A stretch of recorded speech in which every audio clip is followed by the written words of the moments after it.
Hi, Sean here, and I just got back from Ghostbusters Frozen Empire, the direct sequel to Ghostbusters Afterlife. Ghostbusters Afterlife, I didn't like it that much. Like most people my age, I'm a big Ghostbusters fan. I'm not like a super uber fan that knows every single detail, but I watched the movie over and over again on various videotapes, either a rental or taping it off TV, or just watching it off TV. My cousins and I would laugh at everything, the Dickless joke and all that stuff. I watched it over and over again, probably like most people. Ghostbusters 2 is on the theater. I thought it was cool enough. It wasn't. I knew it wasn't as good as Part 1.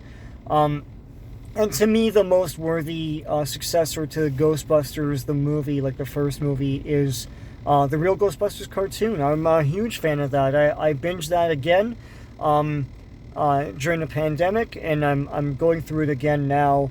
And as a kid, I watched it over and over and over again. It was always on. I think they made something like 170 episodes. That's how much I counted when I was going through it. I'm counting the Slimer episodes.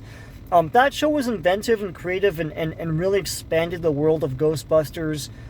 Pretty much everything people know about Ghostbusters, just the characters and stuff, is probably from that cartoon. Almost all the merchandise of the 80s and 90s was basically centered around the cartoon and not the movie. So I know that they said, the filmmakers said that they took a lot of inspiration from the cartoon for Ghostbusters Frozen Empire. What did I think about Ghostbusters Frozen Empire? I think overall it's cool and I'd watch it again, but it's heavily flawed. I think there are moments in here that I'd like to revisit.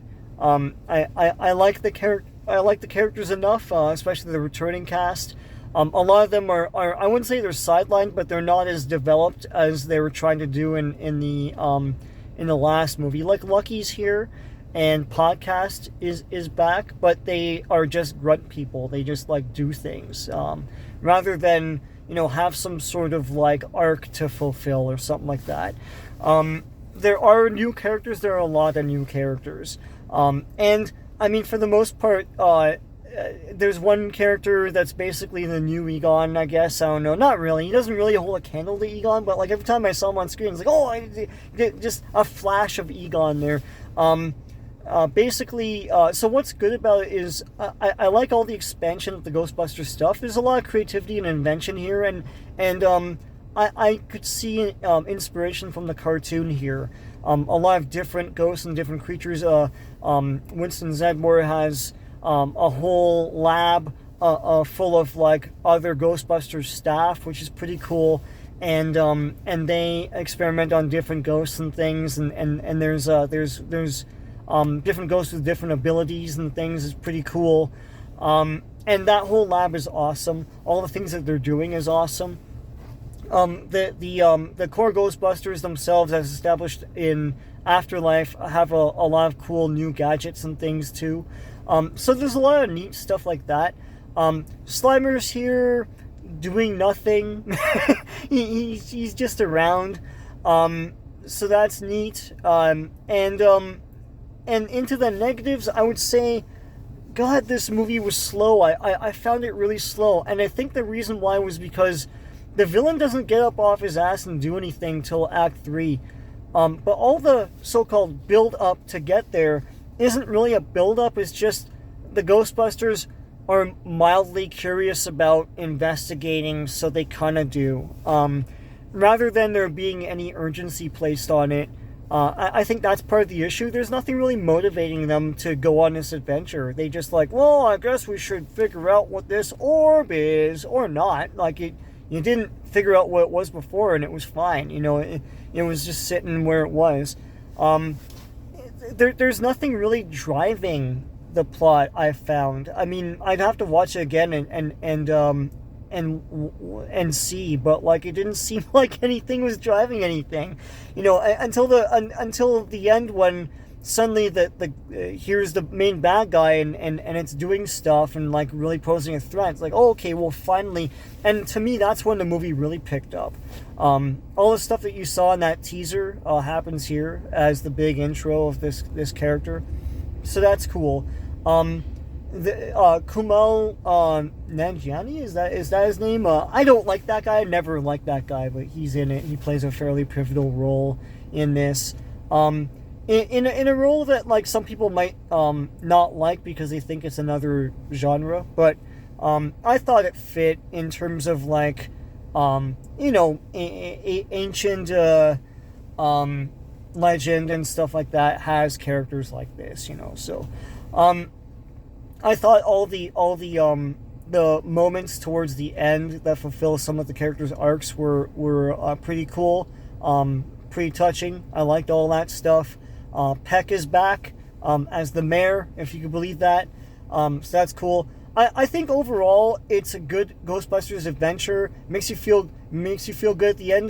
Bustin' makes you feel good, So so overall, I'd recommend watching it. You're gonna enjoy it for the short run, but I thought that the script needed a lot of tightening up. Oh my gosh! Like make the drive towards this thing coming about, like the main bad guy happening, a bit more urgent, a bit more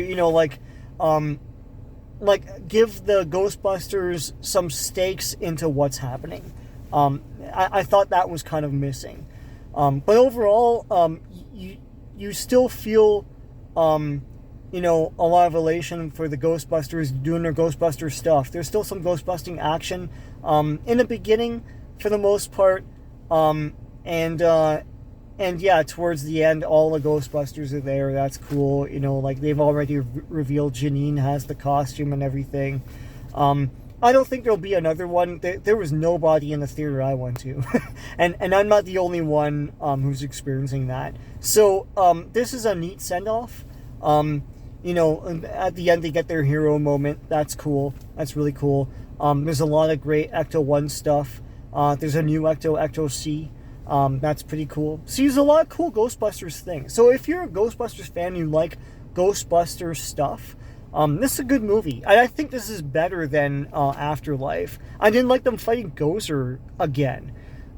So yeah, I recommend this. It's a lot of fun, especially if you love real Ghostbusters. It's pretty cool. I just think it needed a lot of tightening up, man. It's like, tighten this up a bit, like, God, they're just like meandering around. Like, I guess we should go to the library now. It's like, I had to check my phone. I had to do it. There's no one around me. And I was like, how far are we into this? And then finally, I think at like the 80-minute mark, the main bad guy ghost comes about. And I'm like, God, finally. And I think maybe that has to do with the marketing. There's all about like, there's this ice god thing. And, and so in the movie, you're waiting for it, and you wait forever. And the Ghostbusters don't really have a lot of stake or ties to even knowing what this thing is till way late in the movie. So that was my biggest problem with the film. But overall, the overall package of them fighting this thing and saving the world and having their big hero moment at the end ties it all together, and it makes it a good experience. So I do recommend it. I just think it has a lot of flaws. So that's going to do it for that. Till next time, take care.